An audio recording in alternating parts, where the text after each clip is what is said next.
Hi, friends. Welcome to another episode of Soaring Through Chaos.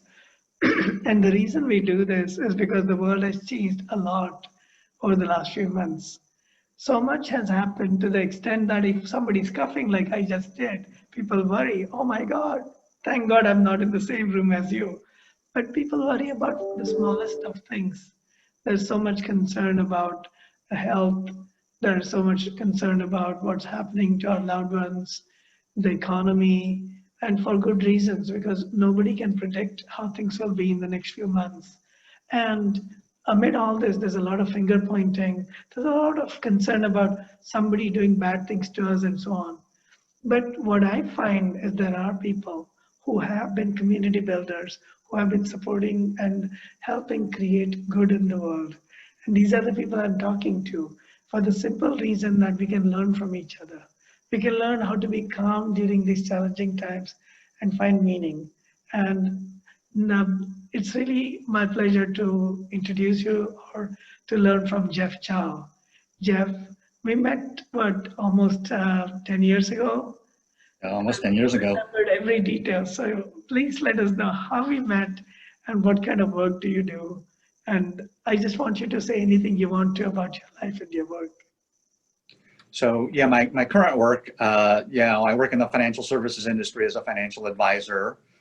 And a lot of my work is around philanthropy. So through that work, I spend a lot of time talking to hundreds of different nonprofits. And because of that work, I've started a couple of community groups. One called Continuing the Conversation. It was started really in 2009. As in the aftermath of the 2008 financial crisis. We knew people in our local community were going to be tremendously impacted by the financial crisis. So we just started by getting people together to think about the situation, where it might go, and what we might do that could be helpful. And it was such a difficult time. I used to tell people, we're not trying to make things better. We're trying to make things less bad. And if we could make things less bad for people, that was a big piece. In 2009, so that had started. We actually have been meeting almost weekly since 2009, so for more than 10 years.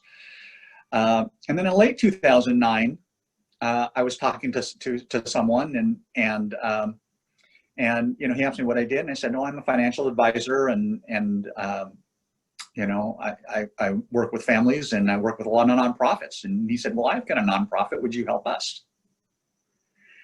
And I said, well, let's talk. And as we talked, it turned out it was a educational group supporting education in Kenya.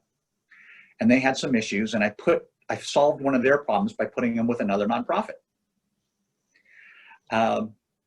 And that was started the second group called Collaborate for Africa. I said, well, I know a lot of people work in Africa. What if we just put them all in the same room? What would happen?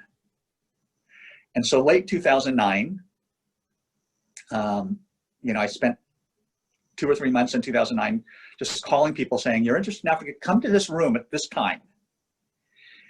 And we had about 20 people, and the energy was amazing. And so Collaborate for Africa is just built on this thought of putting people in the same room and seeing what's happened. We have over 600 members now. And the way that Shankar, you and I met is I was connected into Children's Hospital Oakland Research Institute. Sorry. And through a process of discussions, and you and your, especially your wife, Shima, was really connected into Children's Hospital Oakland Research Institute at that time. And we ended up doing a mini conference in November of 2011, I think. 2011. Yeah. And then we did one with UC Berkeley, and I think that's how we ended up meeting, was through those mini conferences. You and I first talked, I think it was on those mini conferences. Yeah, and what's funny? I've never been to Africa, but I'm planning to go within a month. So I will. I thought you went when your son was there. No, I wanted to, but then because of the pandemic, he had to come back early. I was all Oh, set to go to Tanzania, and because of the pandemic, the Peace Corps volunteers and the Peace Corps workers were all summoned back to the United States. So Anand also came back a little early. So, and of course, everything was in lockdown, so there was no travel. But oh, okay. please continue the story. It's amazing what you've done and how you brought people together to work on these causes. When I think Shankar, you and I kind of, our method of operations are very similar.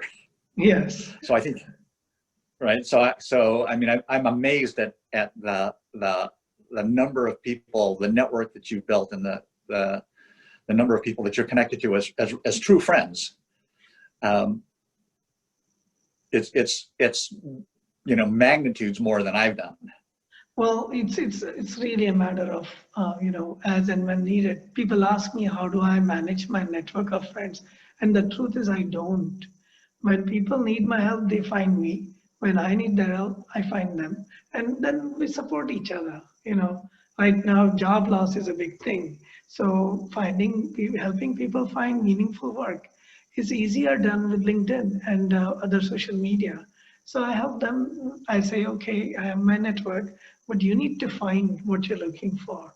You need to focus. You need to get the recommendations so that anybody in my network should find you somebody reliable and can trust you. And then it's my job is over when they find each other. And many times they're very happy that I connected them. And you've Well, done yeah, that. but it's the visibility, Shankar. It's the visibility. Again, right, calming people down, kind of doing a little tuning, and then the visibility is Yeah. is critical. In fact, one of the things I'm planning to do in Africa is Stanford Biodesign and Stanford Center for Compassion. I'll be connecting with many universities and other organizations just to meet and understand how we can collaborate between countries and also between communities. It's so needed right now to have world peace and to be able to support in healthcare in both physical and mental health. So you've been working in Africa for a long time. How did you even think about Africa in particular? so so uh, so as I mentioned, I met somebody that had a nonprofit that was working in Kenya, and when I just started thinking about groupings, what would be compelling as forming a group, doing it worldwide didn't make sense. That was too broad. Doing it in Kenya was too narrow. So I just picked Africa. It's like, okay, what if we just say, that seemed like a reasonable size grouping where people working across the continent, although even though it's a huge continent, might have some commonalities that they could work with. And so it was just kind of a random, thinking about, Kenya's too small, the world's too big, let's try Africa. And so I say, people ask, well, you're doing all this work in Africa. So I'm not doing anything in Africa. You're connecting the right people to each other. Exactly. It's pure connection. I'm not doing anything. It's just, I built a platform for people to communicate. And again, much like you, Shankar, right? These people are friends, they become friends. So you know what they're doing. And same like you were talking about somebody looking for a job loss, I have an issue. I'm trying to figure this out. Does it help to go look for somebody that's been through this process before? I tell people sometimes, there's lots of mistakes to be made working in Africa. Let's try to make new ones, not the same ones. Not the same ones, yeah. One question, Jeff, for you. I've seen you, I've been met dozens of times here and there, mostly in small or large meetings, like with Victoria Hayden and of course, Dr. Deborah Dean at Corey and at UC Berkeley and other places. And you've met my wife Seema multiple times, and you really helped her get connected with the place she's at Pronto, among other things. I know, we're so excited about that. I'm grateful because she loves her work. Now, as far as me, I enjoy the fact that I see a brother in you who is connecting people worldwide with no agenda except creating value for each other. Were you always so gentle? I was not. I was very headstrong at one time. But were you always this calm, composed, and like thinking altruistically? Or what were the changes, or how did your life proceed to be where you are today? Well, one of the things, so probably no, not, it's an evolutionary process. I probably, been on the calmer side, but I don't know, Shankar, I don't think I've ever told you how I grew up. That's what I mean. Yeah. I mean, I grew up here in California. My father was an immigrant. My mother was born here. And I mostly grew up in a very affluent, in a fairly affluent family. My father was a great inventor. So my father was a physicist. He was a Silicon Valley pioneer. He invented the green LED. Yes, I remember that now. The green. So that was his personal patent, and he built a company around it. So that's how my growing up in affluence was based on the green LED. And growing up, I didn't really know how good I had it. I thought the whole world grew up in the kind of comfort that I grew up in. I didn't realize that I was really living a really elite lifestyle. But one of the things that my father told me, I think as I was getting ready to go to college, or maybe early in college, he told me, he says, you can do anything you want, but you can't be a burden to society. Mm. And that's one of the things that stuck with me my whole life, right? You can't be a burden to society. So I took that statement that he made to me and said, okay, well, if you're kind of net neutral to society, right, that's kind of like average. You don't want to be a burden, right? That's a negative. So if you're able to do things that are positive to society, that's what we should all be striving for. And that really came off of my father's statement when I was probably, my late teens or early 20s. And so, coming into the workforce, one of the things that I figured out really quickly is you have to win. If you're in business and you're losing, right? I mean, that doesn't work. And so you have to win, and you win by creating value. At the end of the day, even in my first job, right? It showed up kind of like the first day. If I could create more value to the company, I would move up. So, you hear this all the time. The organizational development people tell you, you want to make your boss look good. Well, and that's somewhat true, right? But it's what you really want to do is figure out ways to make it so your boss wins, the company wins, and everyone wins because of it. So, looking at my early work career, it really was focused on creating value, bringing the organization, helping from my position. What can I do every day to come into work and say, how can I increase the chance of success of this organization that's paying me my salary? And so, I don't know if you know, Shankar, I had 20 years in the high tech industry.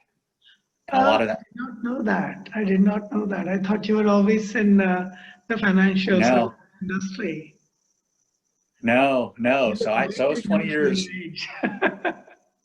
So, I was like middle management in high tech, and it was always around, creating organizations that could win at their mission. I left high tech around, after a couple of years after the, 2000 .com bust, because, high tech was going to be different. And that's when I moved to the financial services industry. But it's the same thing, moving to financial services, working on people's portfolios, right? And thinking about the issues that they have, right? For me to be successful in my current role, I have to help people succeed at their goals. So it's very much the same thing. How do I create success for those people? I'm successful if they're successful. If they're not successful, I'm not successful. It's really simple. And early in my career in financial services, one of the things they tell us all the time is, oh yeah, you want to spend time with nonprofits, be on boards. Those are good sources of clients. It's like, okay. And so they said, volunteer, spend time there. It's like, okay. And so I ended up building a relationship with the Asian Pacific Fund. And one day I get a phone call from them and said, oh yeah, we just need help. We just need help like stuffing envelopes. We're trying to get this big mailer out. We're calling everybody. Can you come on a Saturday, spend a half a day and just help us stuff envelopes? Okay. And so I go there and into their office in San Francisco, and they've got tables set up everywhere. They've called everybody to, they're doing this major mailing. And they give me a stack and they say, go sit in this office. It would just happen to be the CEO's office. And stuffing envelopes. And I was one of the last ones to finish. And at that point, the CEO had come in, and she and I, so the two of us were just sitting in her office. We just started talking, and talking about the issues that they were having. She asked me what I did, work financial services. She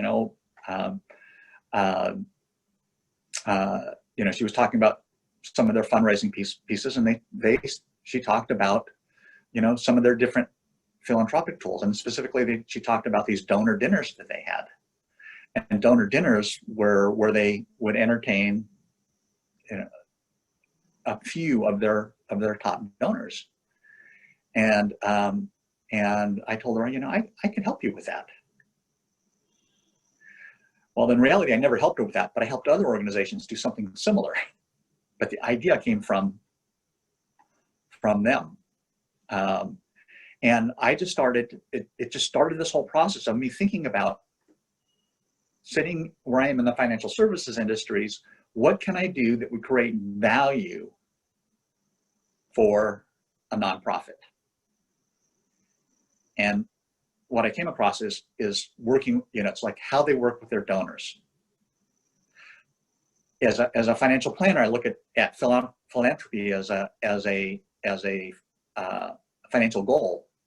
If I can make them or allow them to meet their philanthropic goals easier, it makes it easier to donate. And so that was kind of the start of the work of working with these nonprofits. So I started meeting a lot of people in nonprofits.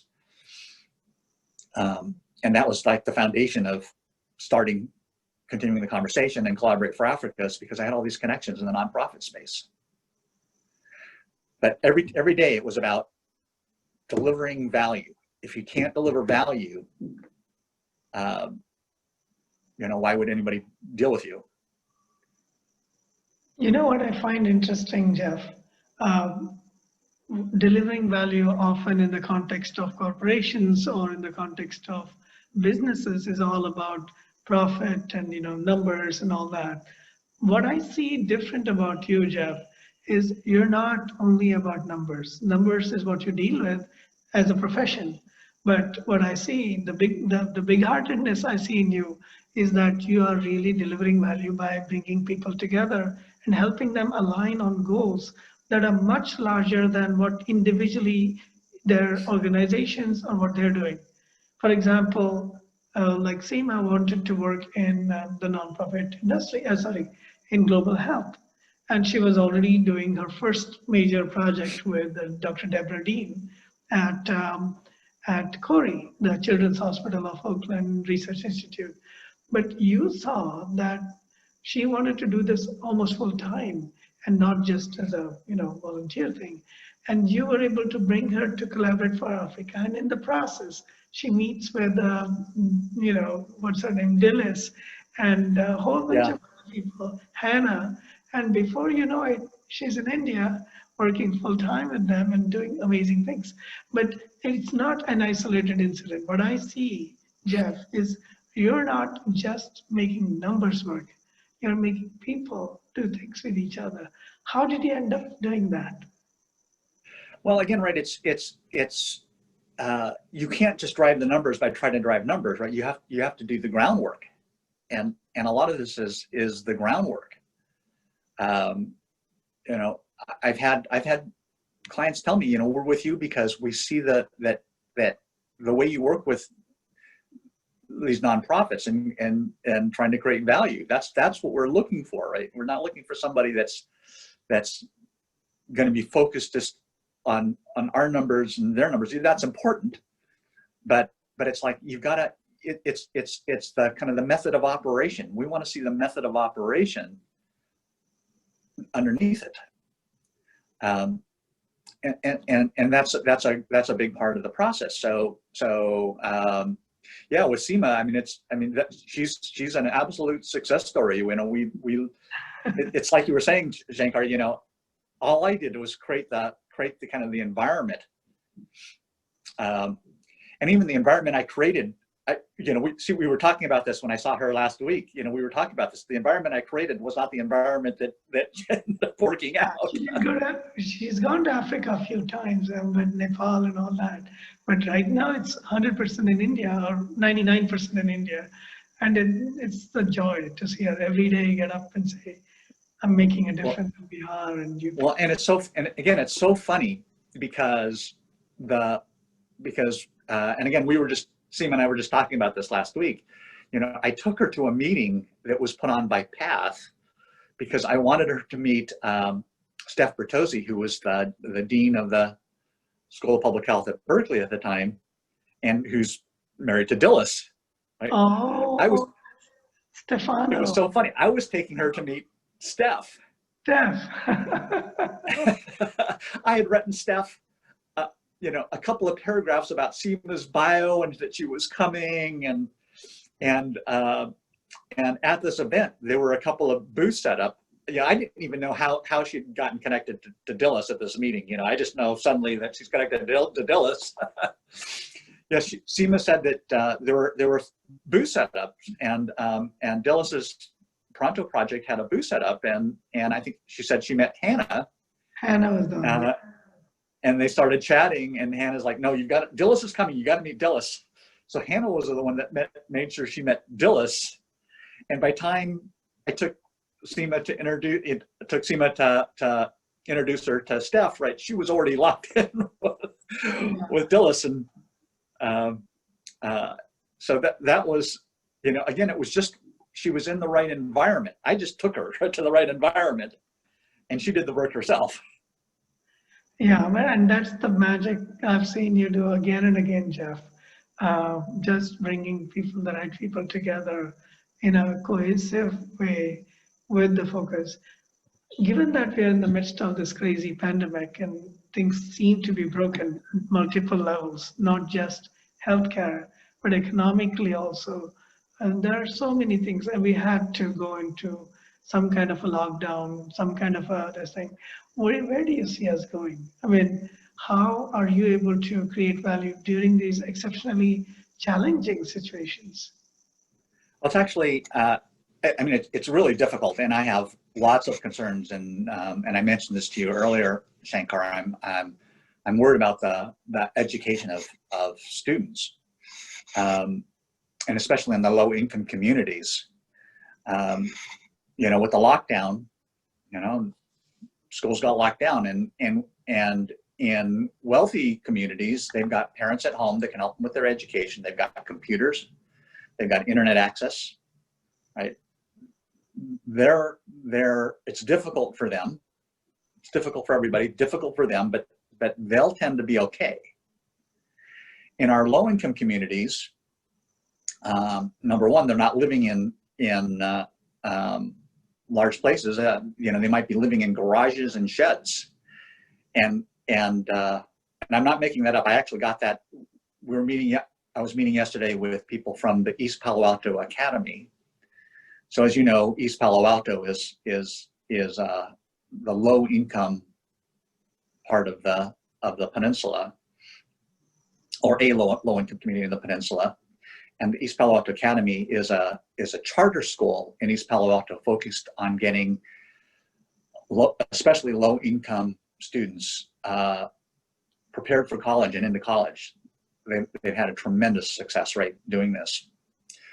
So one of their people yesterday was talking about, yes, we're dealing with these students that don't have computers at home, don't have internet access. They might be living in, she said, garages and sheds.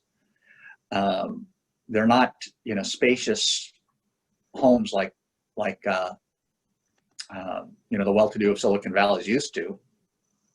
They're in really limited spaces. They might be taking care of younger siblings. It's really a tough situation for them. But again, it's back to, okay, we can't have the schools open as much, everyone would like to have the schools open, but it's just not a possibility right now. So how do you deal with this issue? And as they were talking yesterday, and this was actually at the CTC meeting, continuing the conversation meeting, they were talking about the need for Chromebooks. So when the pandemic hit, well, again, they've done some just tremendous work. They were talking about raising money. Yeah, you're not here. It might still be available online. They did this. They wanted to raise money to support their students. They did this Bulldog Buzz Cut Challenge. And it showed up on the local news, where if they reached certain financial milestones, teachers and students they'd shave their heads. Oh, I did accidentally. and I think they said their goal was to raise like $40,000 in a month, and they raised 100. They raised 100. And again, wow. Yeah. And where this money was going, remember, this is a low-income community. 95% of their students are on the free lunch program. And I've been to the East Palo Alto Academy one time. It's a great nurturing environment. Oh, there's two of them. There's two really prestigious kind of establishments and high schools in East Palo Alto, and they're right across the street from each other. So there's a private one and there's a public charter school. Yeah, I've been to the private one. Yeah. Yeah, that's extremely impressive what they've done. But I'm talking about the public charter school. Oh, okay. So with this $100,000, what they use the money for, right, is like food and rent. They're actually supporting the families with food and rent money. But one of the things they said was, when the pandemic hit, a lot of their students didn't have computers at home. They'd come to school. School had lots of Chromebook stations, around campus that they would use. So at least they were used to using these Chromebooks, but they didn't have that at home. So one of the challenges is that they had to get Chromebooks into their students' hands. So they first took the ones out of that were the school property on campus, and they pushed those out to the students. Mm-hmm. And they said they had a relationship with Comcast. So Comcast provided access points, so the students would have internet access. But they're trying to raise money. They've got a new class that came in, with the start of this school year, right? So they've got to get new Chromebooks into these students' hands. And one of the people in our group said, you know, there's different kind of matching grants. I'll pay for half. If you can find somebody that if you can get the other half paid for, I'll match it. I'll pay for half. And the person from East Palo Alto Academy asked him, well, what do you mean? You know, do you want the students to raise half? You know, work and raise half? Do you want us to look for other donations? He said, I don't care. I'm willing to pay for half. You find a way to, you know, it's a matching grant. I'll pay for half. You find a way to fund the other half. I'll pay for half. And I said, okay, great. I'll pay for the other half. Wow. And then somebody else in the group said, I'll pay for another half, you know, match this, and I'll pay for the other half. And it's something, and Shankar, this was just yesterday. Wow. Wow. So we're thinking about how do we generate a campaign about this, right? If you work in the nonprofit space, you know, you've been to all these big galas, right? Oftentimes there'll be somebody that says, you know, I'm going to match the first, you know, they've got a prearranged agreement. I'm going to match the first $10, $40, $50, $100,000. You know, if you can raise, you know, that sum of money, you know, we see these big matching grants, or we see things like, I think it was Tom's Shoes that says, you know, you buy a pair of shoes and we'll donate a pair of shoes. That's true. That's true. But I've never heard a match like this at this level. And I'm kind of going out and exploring it, but you know, it's kind of like, it's like a built-in community way to donate, targeting specific students. And I'm wondering if we can make a lot of, you know, if again, right, that we can use this to fund their Chromebook need year after year. So I can tell you one interesting story that happened when I was in the committee at Synopsys, my last full-time position. I was involved in the giving program, and particularly because I grew up in India and I grew up at the edge of the ghettos in India.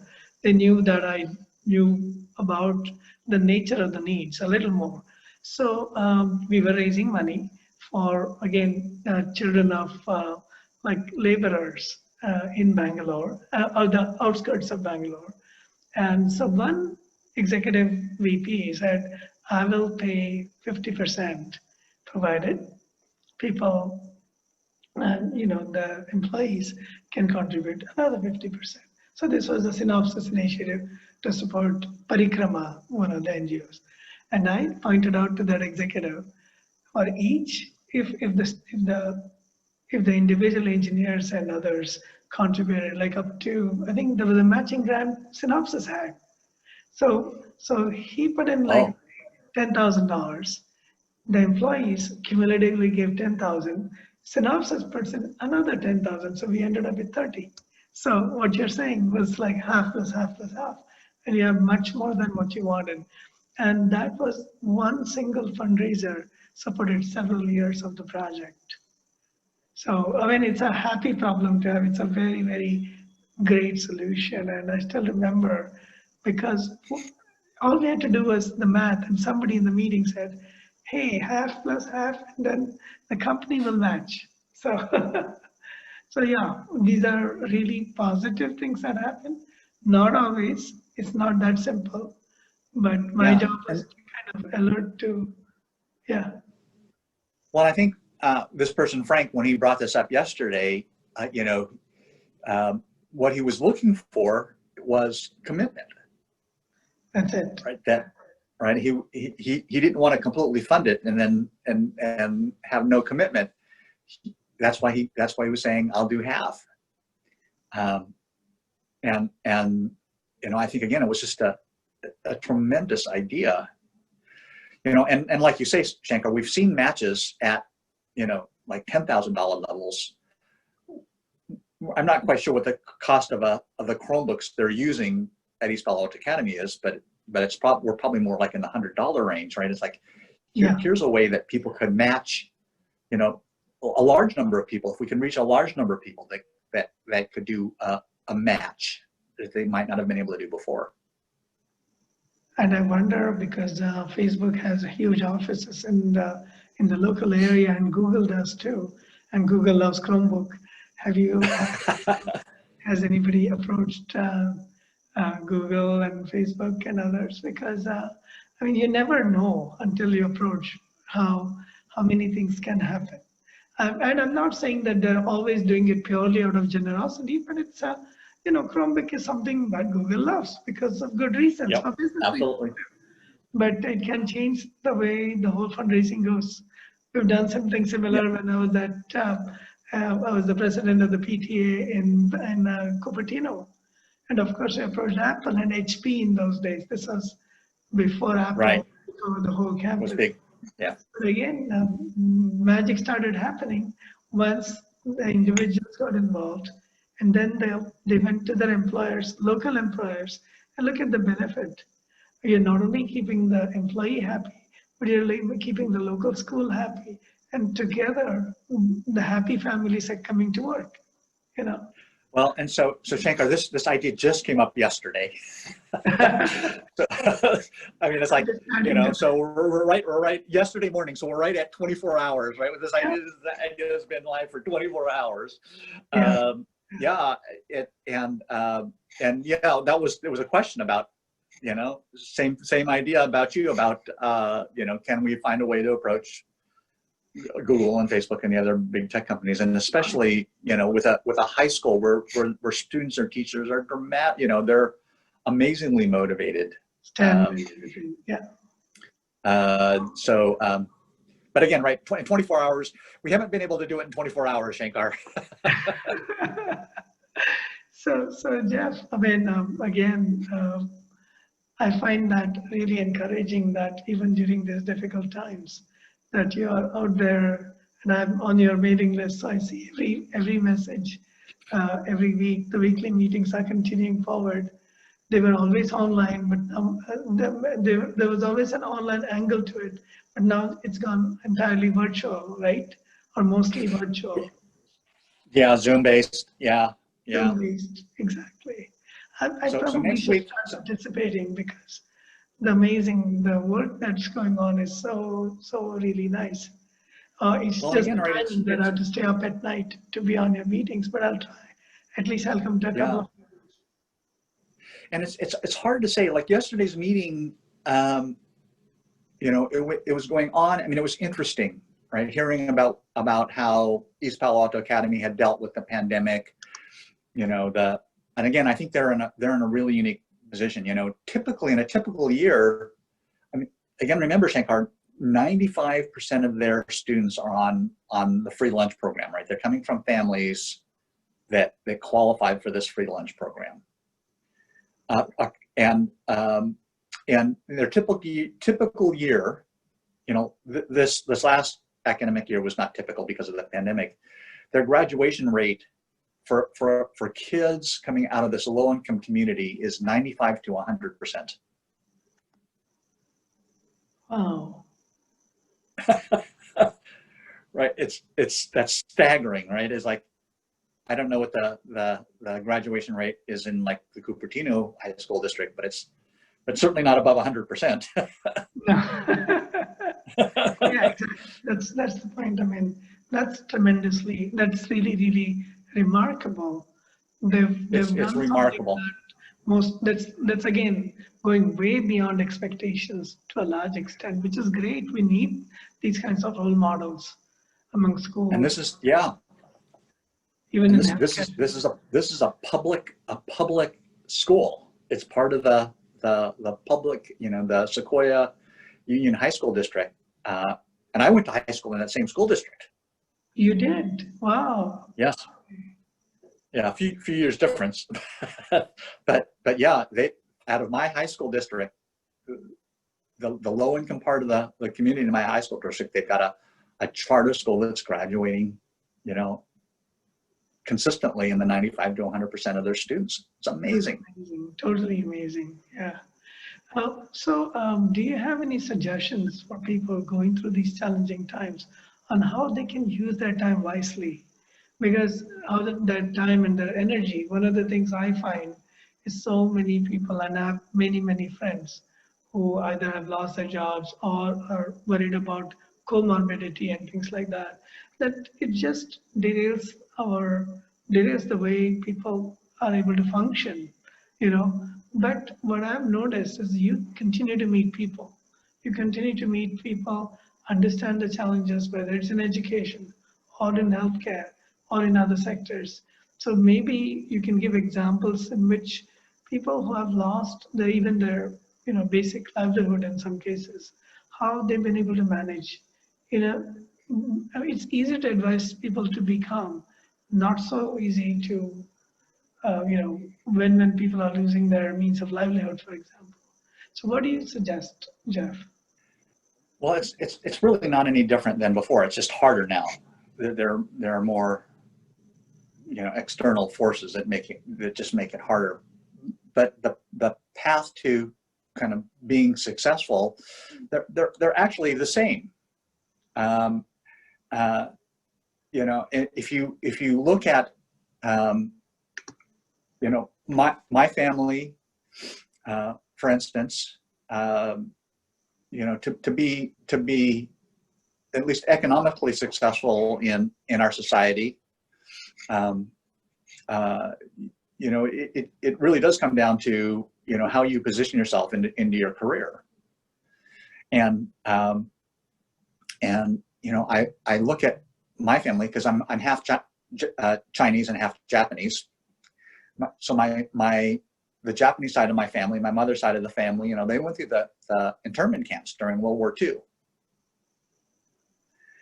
And my father used to say, he goes, he said, I was so lucky meeting your mother at the time I did, right? She was successful. She came out of the internment camps. And when my father met her and they were married, right, she had a career. She was a Berkeley graduate, UC Berkeley graduate. She was a physical therapist. She had a career. She owned a house. Wow. Right. So this is for a, wow. Yeah. And right. And for years earlier, right, she was spending time in the internment camp. And I didn't really understand a lot of this. My cousins actually are the ones that kind of like started tipping me off to this. So I think what happened, so my mother was actually lucky during the war. Right? She was sent to the internment camp, and then she was a top student. And there was a professor in Mississippi during the war that said, the people in Mississippi, they're all worried and afraid of the Japanese people. They've never even met a Japanese person. So he somehow reached out and requested that he would host a Japanese American student to go to the community college in Mississippi during the war, and my mother got picked. Straight from the what do you call the camp? Internment camp, yeah. Okay. Wow. So she was just the right age, and a top student. So she got sent to Mississippi, sponsored by this college professor, and was going to the community college. When the war ended, she came back to California with her family. Met her family, and again, an interesting time. My uncle was fighting. Was enrolled in the United States, enlisted in the United States Army. Was fighting in Europe, so his family is in the internment camp, except for my mom, and he's fighting in the Army.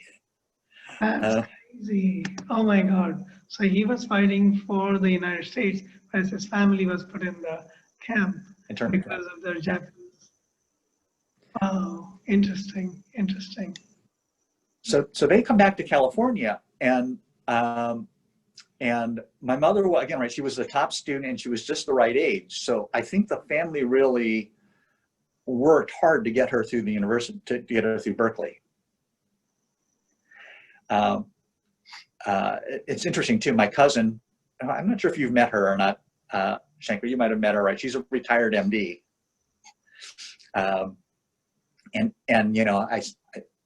She's still, right, the way she talks about my mother, I've learned so much about how the family behaved through her. Her father put my mom on a pedestal to his kids, right? They're so, devoted to my mother. It's like, and I think it came from again, my uncle. But the family worked hard to put her through college. And that's how she became a physical therapist, was able to buy a house. I mean, just within a few years after the war. It's astonishing.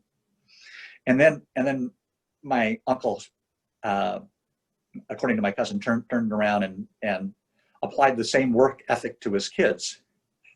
That's how, my cousin said, yeah, my father had the work ethic from hell. That's why she ended up as an MD, UC Davis grad.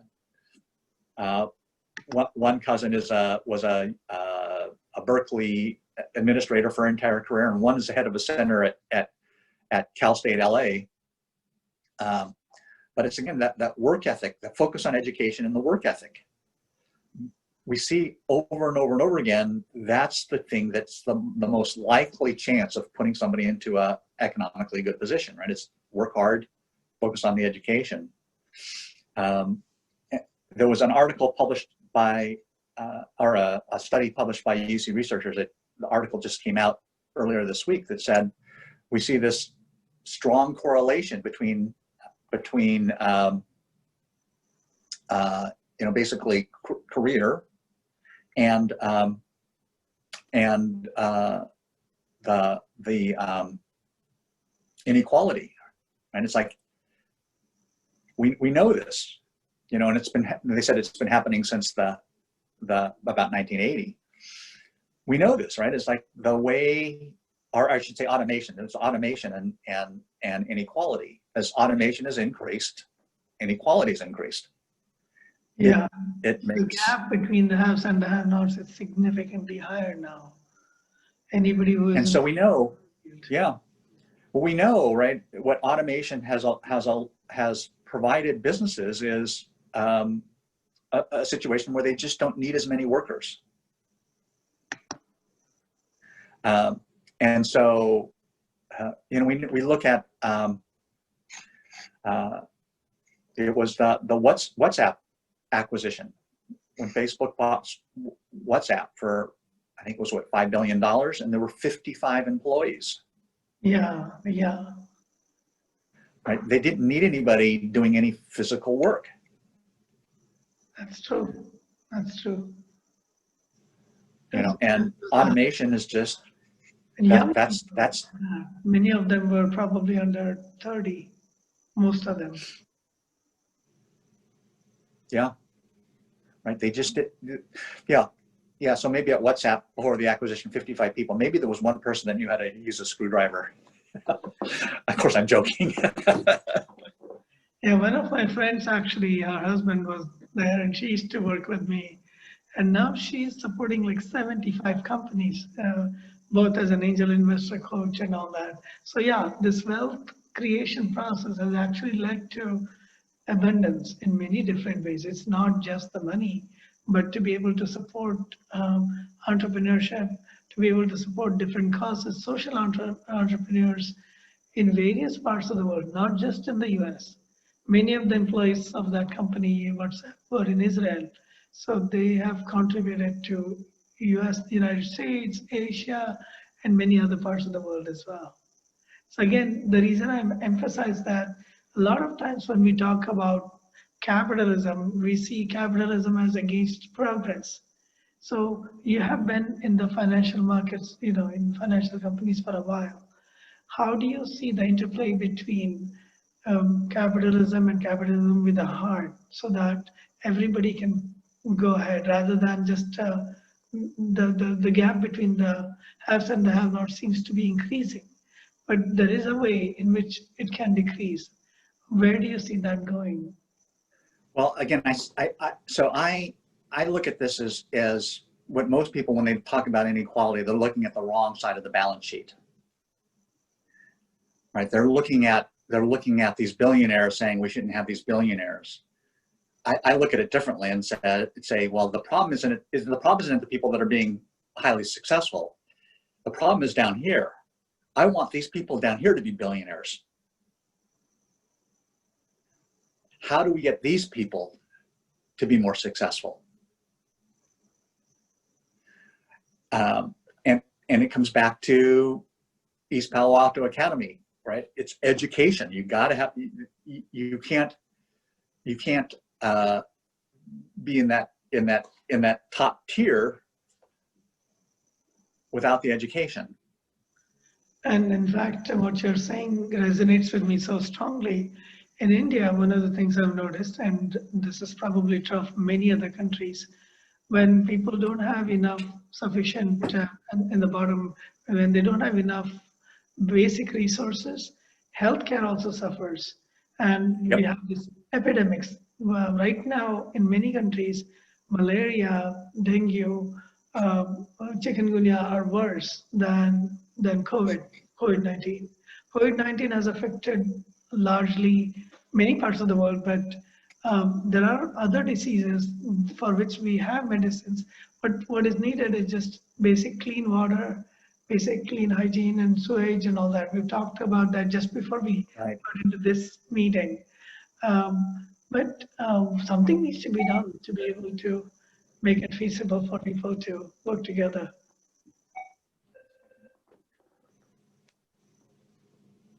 Yeah, the issue is any issue is going to tend to affect the lower income communities. The people with fewer resources are going to be in a less position to manage through any kind of a catastrophic situation.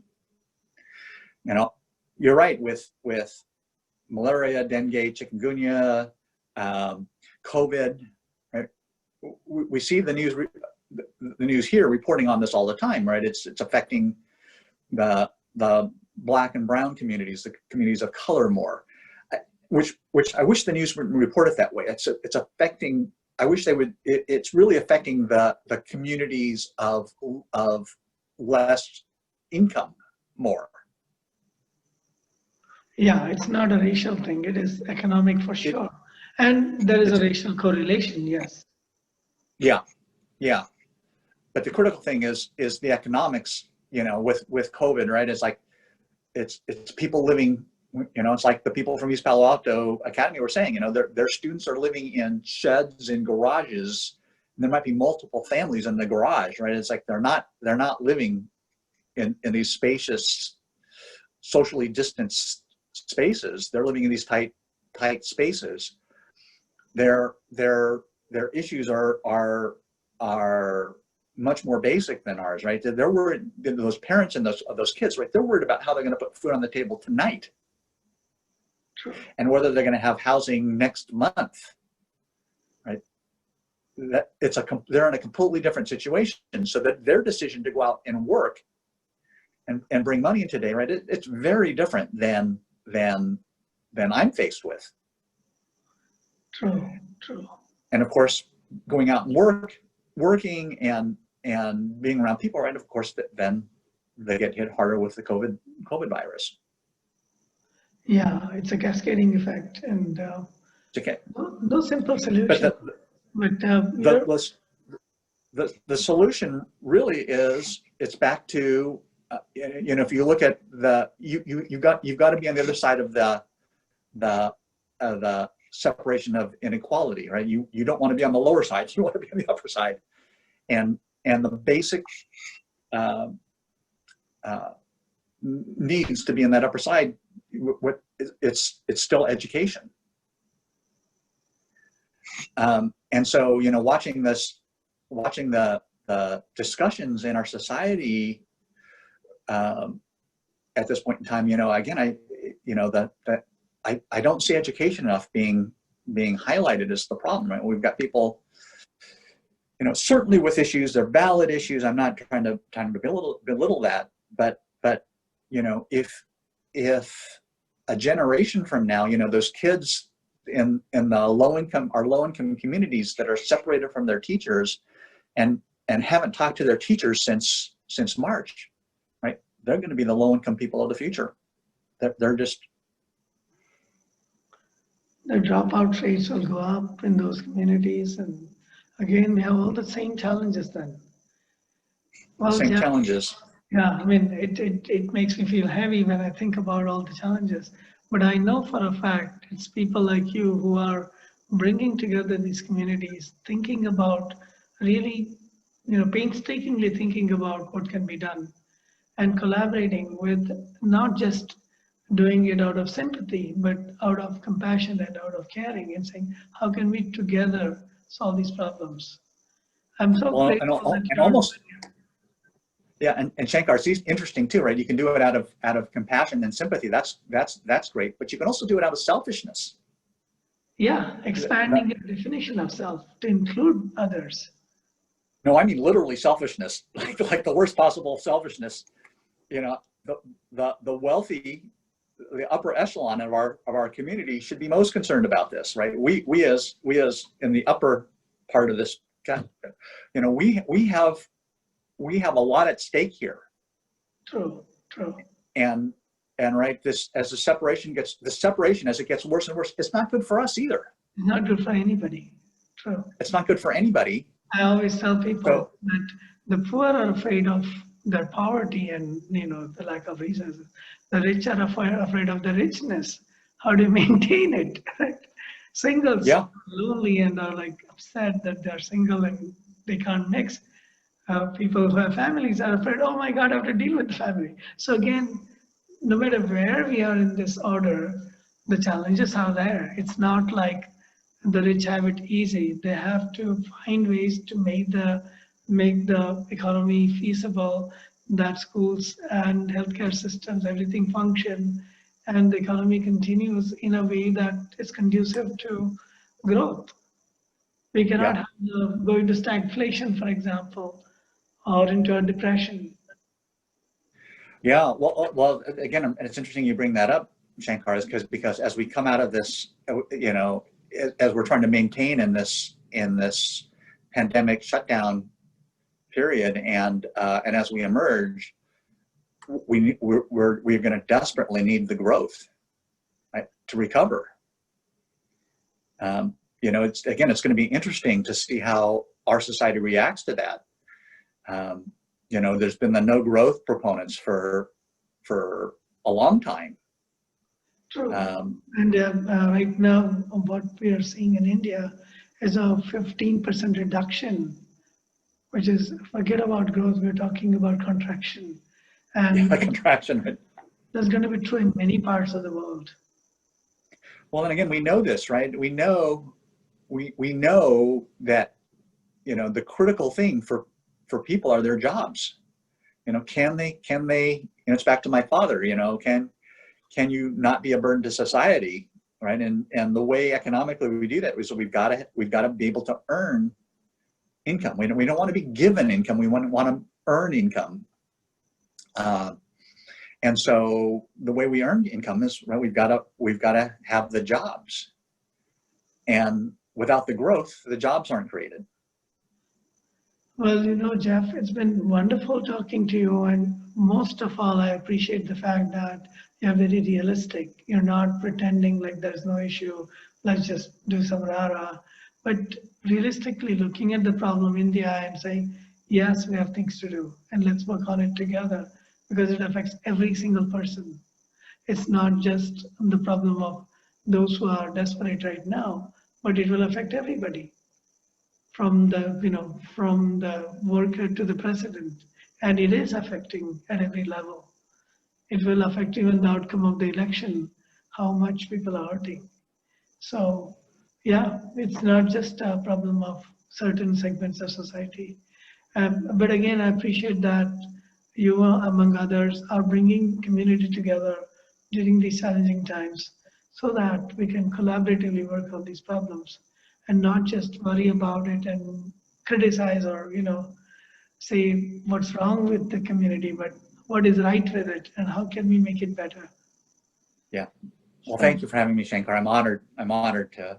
Yeah, and we should, I look forward to meeting you again. It's been a while, but whenever I'm in the Bay Area, I will at least drop a line and come and say hi to you and Shirley. It's been a long time. Yeah, that'd be great. That'd be great. And please stay in touch, those who are out there listening to us. Yes, the reason we do this is to share. If you would like to share about what you're doing, how communities are coming together in your neighborhood, please message me and let's find a way to talk about it. Thanks again, Jeff, and please stay in touch. Thank you, Shankar. Have a great day.